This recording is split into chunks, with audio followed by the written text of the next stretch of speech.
Hello, and welcome to HIV.gov's continuing coverage of the 2018 International AIDS Conference, or AIDS 2012. AIDS 2018. Oh my goodness, Eugene, it's been a long week. Yes. I'm Steve Holman, and we're here in Amsterdam at the conference in the very large exhibit hall, and we're delighted to be joined right now by Dr. Eugene McCray. Dr. McCray is the director of CDC's Division of HIV/AIDS Prevention.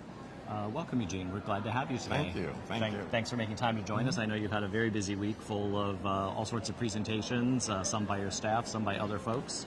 We'll talk about some of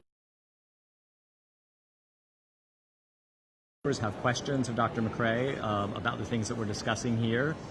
Please put them in the comments section below. We'll try to get to as many as possible in the time that we have available. So, Eugene, why don't we begin by just giving our viewers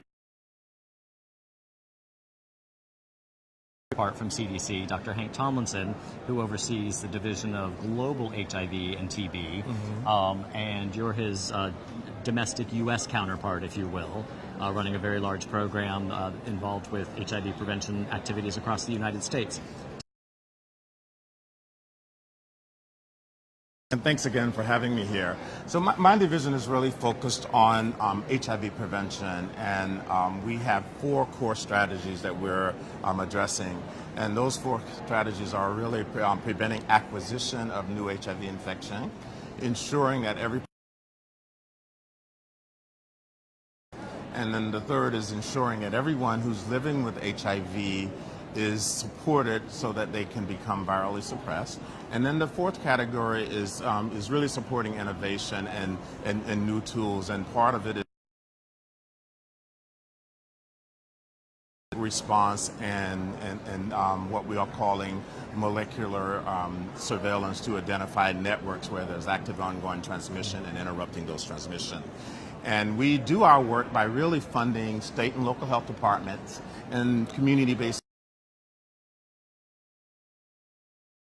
traditional AIDS support organization, but also non-traditional organizations, because with this epidemic, we realize that we have to partner with a variety of partners from all sectors of the community to have an effective response. Terrific. Thank you for that overview. That helps put our conversation in context for people who might be new to the work that... There's been a really extensive HIV research program presented here at the conference. Researchers from all over the globe talking about HIV prevention activities, and I understand some researchers from DHAP and perhaps some DHAP-supported researchers have made presentations here. Can you give us a couple examples of some of the things they presented? Yeah, we were lucky to get some of our work accepted and presented here.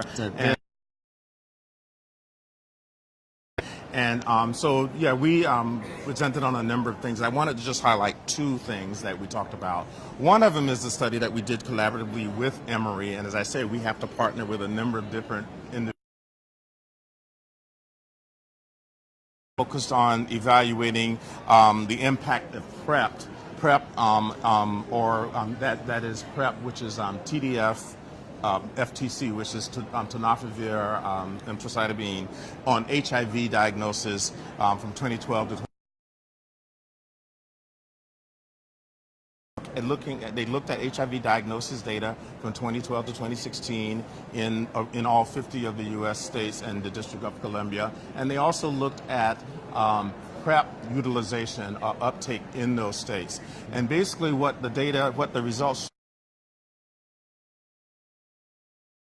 decrease in HIV diagnosis in the U.S. And this association was independent of viral suppression, meaning that if you had a state or jurisdiction where there was high viral suppression, PrEP still made a difference. So PrEP for us is an important to get to no new HIV infections in the U.S. That's terrific. And 2012 is important because that's the year that the FDA approved that particular drug for use as PrEP, That's right. And then the second study is one that we did called Care and Prevention in the U.S. Initiative Fund, which is managed out of HHS, out of your office, and well, not your office exactly, but out of the office, colleagues, yeah. Your colleagues. But that study was really done to actually looking at improving HIV outcomes, HIV morbidity, HIV care, etc., in people who represent underserved communities, so racial and ethnic minorities primarily. And in data from a variety of sources, including HIV surveillance data, data from Medicare, Medicaid, data from STD clinics, etc., to identify people who were diagnosed with HIV but not engaged in care. And basically what the results show, and you attempt to relink them or re-engage them in care, these studies were very successful in relinking Black or African American persons who were out of care, as well as Hispanic persons. About 80% of the people who, and about 74% or so of the Hispanics. So it's an effective tool. It can be an effective tool to relink and re-engage people, individuals from racial and ethnic minority groups that are not faring as well along the continuum. That's great. Very interesting, and I'm sure very well received. Bring up data, because that's another topic that's been in discussion here, and in the response to HIV, in terms of the tools that we have, we often think about medications.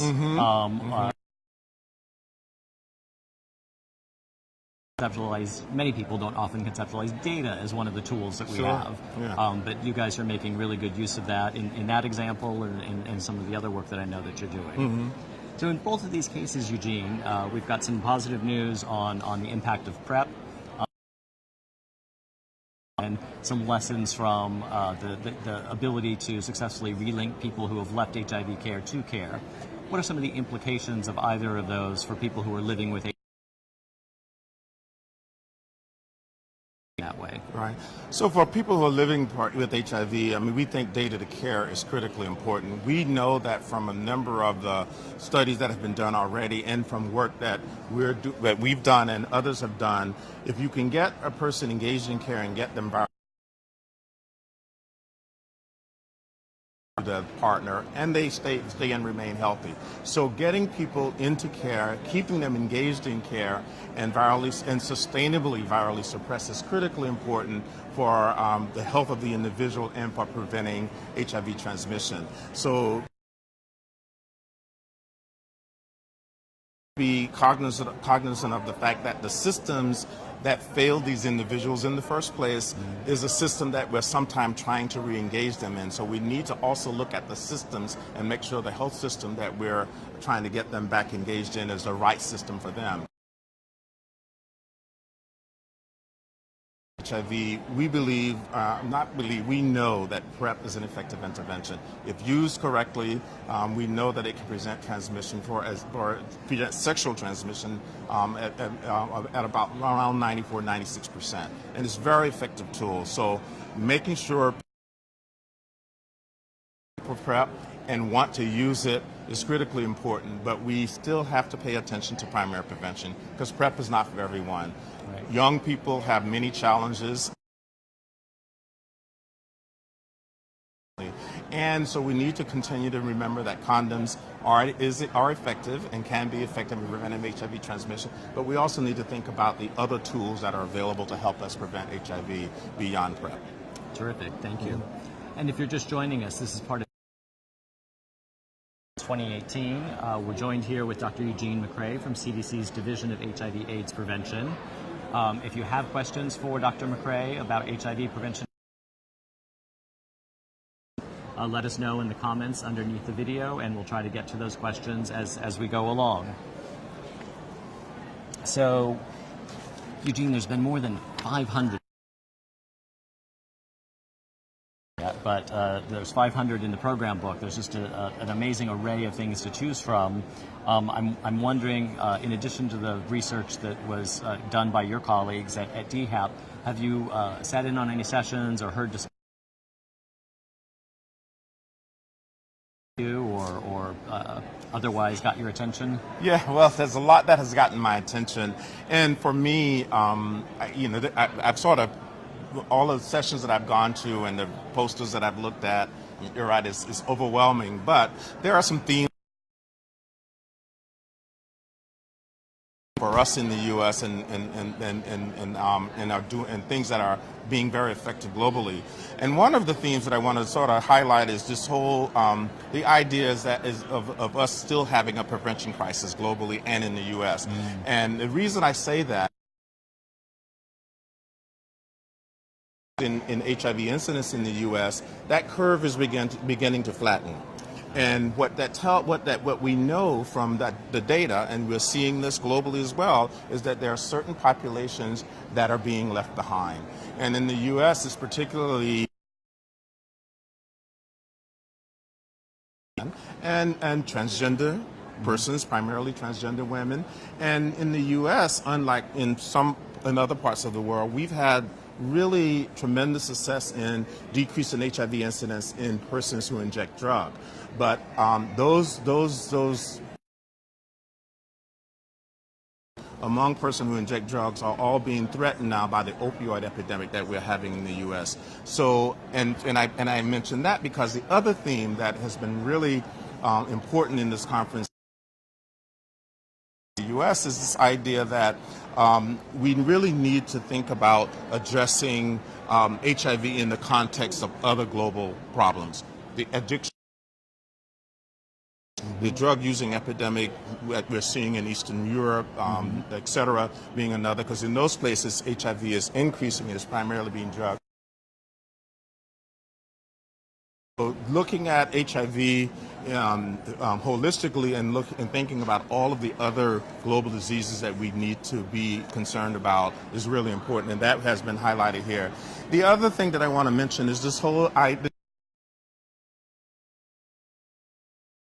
discussion about precision data leading to precision prevention. And let me explain what I mean by that. We, in the U.S., we have great data, and we can use those data to really identify where new infections are occurring and where there's and using those data, you can identify hotspots. And when you're talking about really continuing to bend the curve and bend it more quickly, you have to really address those hotspots. So targeting your resources to those hotspots and then stopping transmission. In a number of countries, and they're having impressive results. And it's something that we certainly can do a better job of in the U.S., and we will be doing a better. To highlight is there are many things, but the last thing I think I want to highlight is this idea of how important it is to engage the community in the response. You know, if PrEP is going to be making about how PrEP is implemented in their community, because they know best the barriers and other challenges that they have. Similarly, if we're going to do outbreak investigations or cluster investigations, we need to make sure the community understands what that means.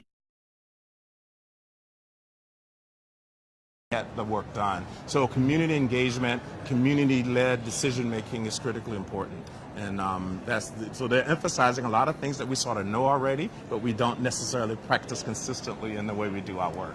And it's great to hear that there's those commonalities, because a lot of the hall like this and stuff is people comparing notes on what they do in their jurisdiction or country, and people I think are going back with lots of different ideas that they can apply to their own work. Right. Let's see. One other thing. Conference called the Partner 2 study. Do you want to recap for our viewers just very briefly what that told us about the effectiveness of treatment as prevention? Right. There was a really great study, that the Partner 2 study, that probably many of you in the audience The investigators presented an extension of the Partner 2 study that primarily focused on partnerships, HIV discordant partners who were primarily MSM. And they really just improved the estimates around the zero transmission that they had seen before. And basically what the study shows is that after many, many years of, after many persons with their partners, there was no transmission. It is really emphasizing, given more evidence to support the U equals U, effort, and the understanding sustainably virally suppressed, you effectively have no risk of transmitting HIV, and that is critically important for people who are living with HIV. It's important for decision makers because in places where there's criminalization laws that need to be looked at and reevaluated in the presence of this evidence. And I think also we are hoping that a lot of this new data will help go a long way to addressing some of the stigma that's associated with being HIV positive. And I think it can be a motivating factor for people who are living with HIV who are not, but really want to be and for various reasons are able to. I think it gives us, it motivates me, it should motivate physicians do what we can collectively to ensure that they are virally suppressed and remain virally suppressed so that they do not transmit the virus and remain healthy. So for our audience, both people living with HIV and people who are HIV negative, what's I think for HIV positive individuals, I think that the key is get on ARTs, stay on ARTs, and become virally suppressed. And let's work together to ensure that you can remain virally. You will not transmit the virus to your negative partner. For people who are negative and who are HIV negative, I think it's really important that you know this information as well, and especially if you happen to be positive, you can enjoy sex. You can have sex in a way that is best, in a way that you enjoy and is best for you. I think for others, for other HIV negative persons who are, say, dating and not in monogamous relationship, and in some instances, you might decide that you still want to use PrEP or some other prevention activities. But the data clearly shows that if that individual, the positive person, is virally suppressed and sustainably virally suppressed, they cannot transmit the validates work that started 10, 12 years ago. Exactly. It builds on some other evidence that we've had, and this study, since it was specifically focused on gay and bisexual men and discordant couples, really sort of boosted the level of evidence that we have for that particular population. Because discordant couples. That's right. So good progress on those fronts. Folks, if you have any questions for Dr. McCray, do enter those in the comment section below, and we'll try to get to as many of those as we can. Eugene, here about perhaps long-term side effects of using PrEP. I think there are some concerns about side effects from using PrEPs, but they have. Probably are some presentations. I may not have gone to them, but I know that from other work that has been done, long-term use of PrEP can lead to side effects. Kidney-related side effects.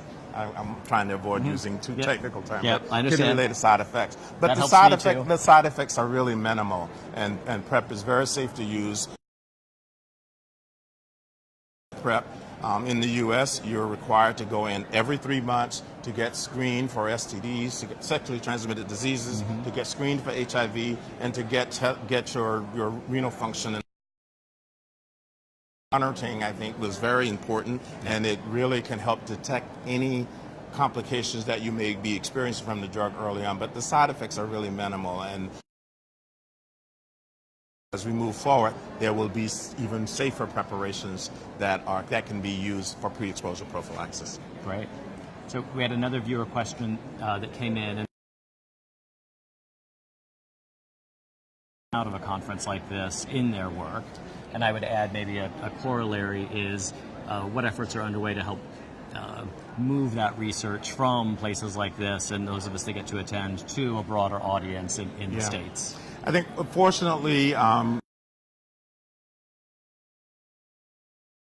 engaged directly or indirectly, so we have relationships with many of the researchers. So we are, we get that information and we begin to incorporate almost immediately in our prevention programs. So, for example, our national program now, we basically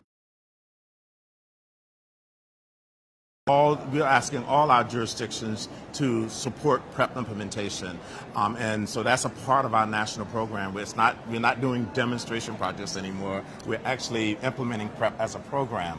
Right. And similarly, the data on suppression and the transmission data are already beginning. We're already incorporating it in many of our messaging that to both positive and negative individuals. And in our communications with community, because it's important that not only does the person living with HIV know about this important data, but we need to make sure physicians and other health communities are aware, because communities need to understand understand these data. And then, of course, we need to make sure people who are negative and others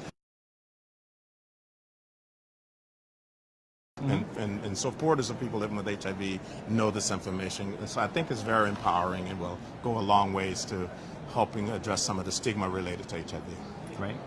And I know just in terms of generally sharing information with key stakeholders across the conference coming up next year, right? Oh, thank you for putting a plug in. Yes, our prevention conference, NHPC, the National HIV Prevention Conference 2019, will be in March, and of course the date is escaping.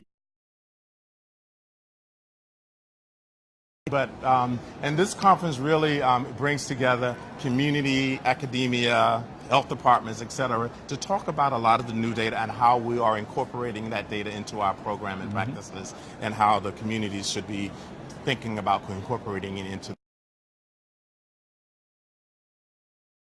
Been working in this field for many, many years, almost your whole career, as a physician, as a program administrator globally, and now on the domestic front. How does it feel to you personally, just being at this conference at this stage? Really, it's exciting. I mean, I sort of knew a lot of this information before I got here, but seeing it and meeting with people and seeing how people are using this new information is really exciting. And it's just exhilarating, because when I started out, in 1983, both at CDC and providing care for people who were living with HIV, there was almost all of my friends died. I'm a gay man living with HIV. Not living with HIV, but I'm a gay man, and all of my friends' cohort during that. I have friends who have been infected with HIV, and they are living healthy, normal lives, and it's encouraging. And some of the other research that I didn't have a chance to attend, that's just to cure that my colleague Dr. Diffenbach talked about. Yeah. That's so encouraging for a lot of folks, and so I'm excited, and I really think that given the tools that we have, we really can make tremendous progress in getting to know new HIV infection. That, we still will need a vaccine, because as we get to 90-90-90 in many of the countries and in the U.S., there's going to still be that small proportion of the population that's going to be the hard critical in helping us get to eliminating HIV or AIDS as a public health problem. So we've made tremendous progress in the time that you've been working on it. Our work isn't over. It's not over. There's still exactly. important stuff to do. You mentioned vaccine, but then also some of the other activities that you're working on to bring things to scale and promote adoption of PrEP and other things like that using some of the tools that we already have. Great. That's right. Well, Eugene, thank you so much for making time. Day of the conference, and as you consume more and more information to take back to Atlanta with you. And I'd like to thank our viewers, too, for joining us. Please stay tuned. Later today, we'll have another daily science recap with Dr. Carl Diefenbach from NIH and of the PEPFAR program. So stand by for both of those later today, and thank you again for joining us. Thank you.